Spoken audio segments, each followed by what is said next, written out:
What's up guys, today I wanted to do this quick video review on this Garmin Speak, and this is really cool because it is basically an Amazon Echo that's for your car, and it can also give you turn-by-turn directions with Garmin's navigation service, but you can access all your favorite music through Amazon Echo and control your smart home, things like that, all through this device.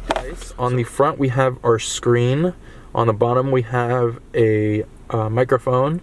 On the side of the screen we have the full LED that lights up. On the right side we have the charger port or the power adapter. This device does not charge. On the left we have our mute button and our action button. So if we didn't want to say Alexa, then we would press that button and say our command. On the back we also have a speaker. So say if it loses connection to your head unit, then you can still hear what it outputs. So again, really easy to put back on the mount. Just snaps on and then we just plug it in. So setup of the device is pretty easy. What you would do is you first plug in the Garmin Speak here. And so what I've done is I've mounted it to the windshield and I've actually routed the cable in the pillar and down, and it plugs in right here on my cigarette lighter. I will probably hardwire it in the future, but just for this video, that's what I've done. Once you have that plugged into the cigarette lighter, you're gonna go ahead and download the Garmin Speak app. And from the app, it's really gonna walk you through the setup. You have two ways of setting this up. You can set up the Garmin Speak to connect to your head unit, which is your car's audio system, with Bluetooth, or via an aux cord. And what I found is using the aux cord is much more stable and gives it a much more cleaner output, specifically in my car. Now that's going to vary. If you guys have a good Bluetooth system in your car, you probably might have better audio. My car is about 8 years old now, so when Bluetooth audio came out, it wasn't great at that time. But it's going to walk you through that pairing process. Now, if you want to use the aux cord, you'll notice here on the cigarette lighter, on the cigarette lighter, you have this aux port.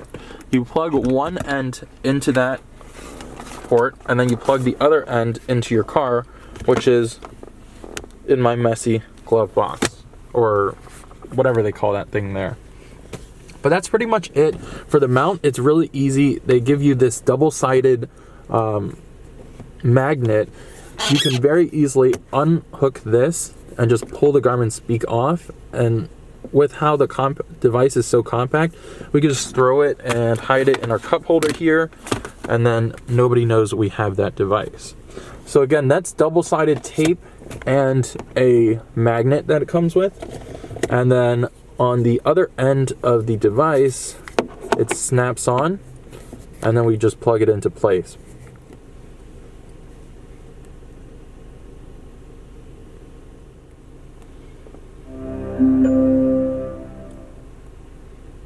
Alexa, can you play Pandora?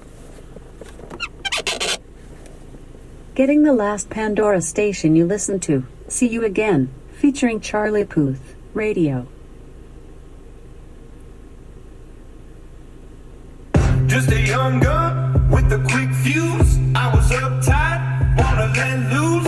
I was dreaming of bigger things and wanna leave my old life behind. Not a yes, Alexa, stop. Alexa, can you tell me a joke? Why can't you tell a kleptomaniac a joke? Because they always take things literally. Alexa, can you get me directions to the nearest gas station?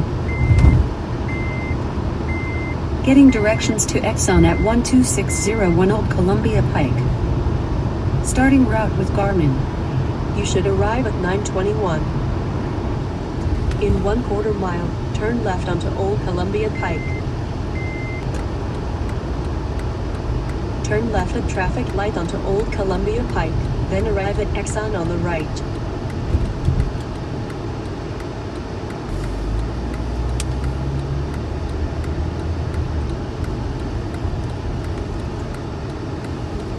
Arriving at Exxon on right. Alright, I also want to go over some of the things I don't like about this device. So there are pros and there are also cons. The main one I would say is this actually links to your phone and uses the data off your phone, and it's actually really just a Bluetooth, I would say Bluetooth hub. So what it does is it goes to your phone and it asks you for that music, and your phone basically is playing that music via Bluetooth, sends it to this device here, and this Garmin Speak just really routes the audio to your car's audio system. That's really the brains behind this product here. And there are some drawbacks to that. The first one is if you have no cellular service on your phone, or if you have 1 bar of cellular service, sometimes this thing does lose connection. Now, it's pretty good about buffering the audio, so I've never really had the audio go out. The only time where I've had problems is initially connecting when I've had 1 bar or no service at all, which is very uncommon because I live in an urban area. The other drawback is, so let's say we are on my phone, and let's say I am playing some audio through a different device. And so now we want our Amazon Echo to play some audio. So we would go, Alexa, can you play Pandora? Another app has control of media. Open the Speak app on your phone to play Alexa Media. So another drawback to having the audio route through the phone is that sometimes I forget to turn the audio up. So you can see how if I turn the audio down on my phone, the car audio goes down as well. But if I turn it up, when I'm gone, but I'm trying to give you the life that I never had. I can see you. That actually controls the Amazon Echo as well. So for example, I'm at home, I put my phone, I turn the volume all the way down, I get in my car and ask it to play music. Sometimes it doesn't play on the full volume, or it doesn't play at all because the volume on my phone is turned down. So that might be a feature for some people because you can control the audio through your phone. But for me, I find that pretty annoying. Alright, so my final verdict is I'd give this product a 7 out of 10. I think there are some software updates that can be rolled out to fix the product. It's not totally there yet, but at $120, it's borderline between it's worth it or it's not worth it.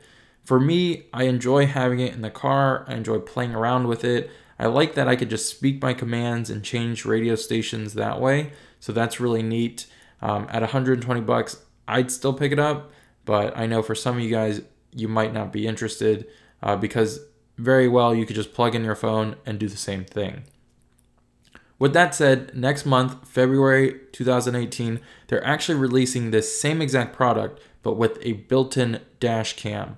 And that's going to retail for $200, so $80 more. But it's interesting because it has a built-in dash cam, and hopefully then they'll get the product working better and roll out some new software updates. So let me know what you guys think. Would you pick up the one with the dash cam or without the dash cam? And leave a like down below if you guys found the video helpful. As always, subscribe, check out my channel for more videos. I will see you guys in the next one. Thanks for watching.